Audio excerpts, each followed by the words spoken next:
I am 82 years old. My name is Isabella.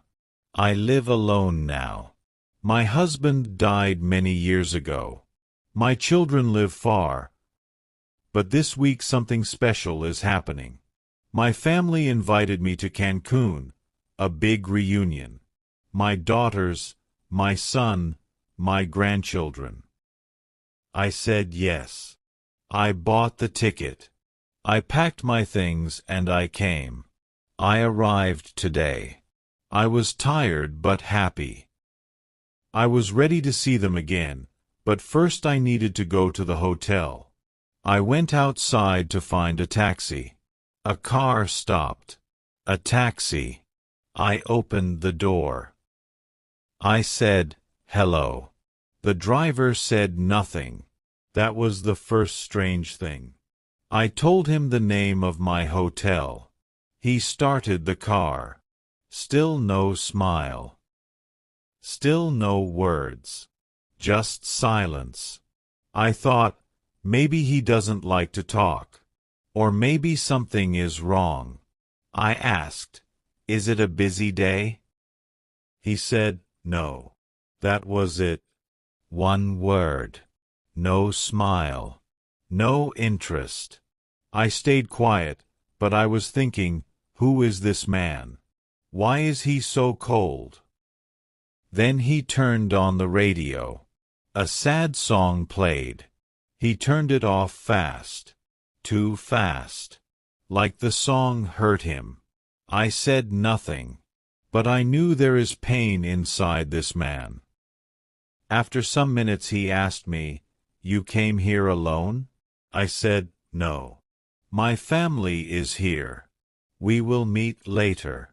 He didn't say anything for a moment. Then he said, "Family is not always easy." His voice was low, heavy. In that moment, I knew something. This ride is not just about going to the hotel. This ride will be something more. Something none of us expected. The car was quiet again. I looked outside, but my mind was busy. I thought about my family. I thought about dinner. I thought about hugs and smiles. Then the driver spoke. He said, "You are lucky." I asked, "Why?" He said, "You have a family who wants to see you." I didn't answer. Not yet. I waited. He continued, "My wife and we fight all the time. We don't speak. We don't smile. It's like we live in two different worlds." I said, "That sounds hard." He said, "It is. I sleep on the couch. My daughter doesn't talk to me. She says I never listen. Maybe she's right." Now I understood. He wasn't angry at me. He wasn't rude. He was just broken. I listened. He said, "I work every day. I drive this car. I bring people to nice hotels. I smile at strangers. But in my own house, I feel like a ghost." A ghost. That word stayed in my mind. He said, "Last night, I almost left. I packed a bag. I wanted to disappear." I asked, "And why didn't you?" He said, "Because my daughter cried. I heard her behind the door. She didn't say anything, but I heard her cry." Now his voice changed. It was slower, softer. He said, "I don't know what to do. I don't know how to be a father or a husband." I wanted to say something true, something strong. But I stayed quiet. Because sometimes silence speaks louder than words. And inside that silence, I knew one thing. This man was not driving to my hotel. He was driving through his pain. I looked at the driver. I didn't ask more questions. I didn't try to fix his problems. I just listened. He said, "My wife says I only care about money. She says I don't talk to her anymore." I asked, "Is she right?" He said, "Maybe. I don't know. I work all the time. I bring food. I pay the bills. But yes, I don't talk. I don't ask how she feels. I don't tell her how I feel either." He paused. He said, "Sometimes I forget she is a person. Not just a woman who cooks or cleans. She's tired too. But I didn't see that." I said, "Sometimes we only see when it's too late."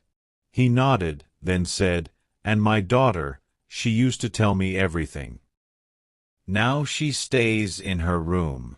She closes the door. She says, 'You never listen.' And she's right. I didn't listen. I was always on the phone, always working, always tired." There was a silence, a heavy one. Then I spoke. I said, "I also made mistakes. I was married for 40 years. I thought I had time. But one day my husband got sick. Then he was gone. He looked at me through the mirror." I continued. I wanted to tell him so many things. But it was too late. I was always busy. I was always waiting for the right time. But the right time never came. He said, "That's how I feel. Like maybe it's already too late." I said, "No. If your daughter cried when you wanted to leave, it's not too late. If your wife still argues with you, it means she still feels something. When people stop talking, that's when you should worry." He said, "I thought she didn't love me anymore." I said, "Maybe she thinks the same. Maybe she thinks you don't love her." He was quiet. Then he said something unexpected. "My daughter wrote me a letter last year. She left it on my bed. I never read it." I asked, "Why?" He said, "Because I was afraid. I didn't want to know what she really felt. I thought it was hate." I said, "Maybe it was love. Maybe she wrote it because she still cares." He said, "Do you think so?" I said, "You won't know until you open it." He stayed silent. I could feel his mind racing. Then he said, "What if it's too late?" And I answered, "What if it's not?" At that moment, I could feel it. Something inside him was changing. Something small, but real. I didn't plan to say these things. I didn't come to Cancun to help a stranger, but maybe that's why I came. Maybe this taxi ride was not an accident. The car kept moving, but now the silence felt different. He said, "I think about leaving every day. I dream about starting a new life. No wife, no daughter, no problems." I asked, "And what do you feel in those dreams?" He said, "Peace, but also sadness." I said, "That's not a real dream. A real dream brings hope, not pain." He stayed quiet. Then something strange happened. He pulled the car to the side of the road. He didn't say why. He just stopped. He said, "Can I tell you something? Something I never told anyone." I said, "Yes." He took a deep breath. He said, "Last year I made a big mistake. I met another woman. I didn't love her. I didn't even like her. I just wanted to feel free. I never told my wife, but I think she knows. I think that's why everything is broken." My heart stopped for a second. I said, "And do you still talk to that woman?" He said, No. It was only one time, but that one time changed everything. I said, sometimes one moment can destroy years, but one moment can also fix what is broken. He said, but I don't deserve a second chance. I said, then why are you still driving me? Why are you still talking? Why did you stop the car? He didn't answer right away. Then he said, because your words feel like my mother's words. She died 3 years ago. And before she died, she told me, don't let pride destroy your home. I didn't listen. I said, then listen now. He asked, do you believe people like me can change? I said, yes. But not tomorrow, not next week, only today. Change begins today. He looked down. Then he said, maybe God sent you to this car. I didn't say yes. I didn't say no, but I knew this was not a normal ride. This was something bigger. He reached into his pocket. He took out a small paper. He said, this is the letter from my daughter, the one I never opened. I looked at it. He asked, should I read it? I didn't answer. I asked, do you want to stay the same? Or do you want to be the man she needs? He looked at the letter again. He said, I'm afraid. I said, be afraid, but open it anyway. He held the letter in his hand, and then he opened it. He opened the letter. He didn't speak. He just read in silence. 1 minute passed, then 2, then 3. I waited. I didn't want to interrupt. But inside, I was asking myself many questions. What did she write? Was it a goodbye? Was it full of pain or full of hope? Finally, he spoke. He said, it's not what I thought. I asked, what is it? He said, it's love. I didn't understand. I asked, what do you mean? He looked at the paper. He said, she wrote this 1 year ago. She said, Dad, I know you're not perfect, but I still love you. I miss you. I want my father back. I stayed silent. He continued. She said, I know you're tired. I know you're lost. But please don't give up. I'm still here. And I still need you. He looked at the paper again. She said, don't walk away from us. Walk back to us. And then came the twist. He said, there's more. At the end of the letter, she wrote, I hope one day someone will remind you who you are. Someone will help you find the way home again. I froze. He looked at me through the mirror. He said, that person is you. I couldn't speak. My chest felt heavy, but also light. He said, you are not just a passenger. You were an answer. I said, sometimes life gives us people, not for the whole journey, just for one stop. But that one stop changes everything. He smiled. But then another twist. He said, there's something else. I asked, what?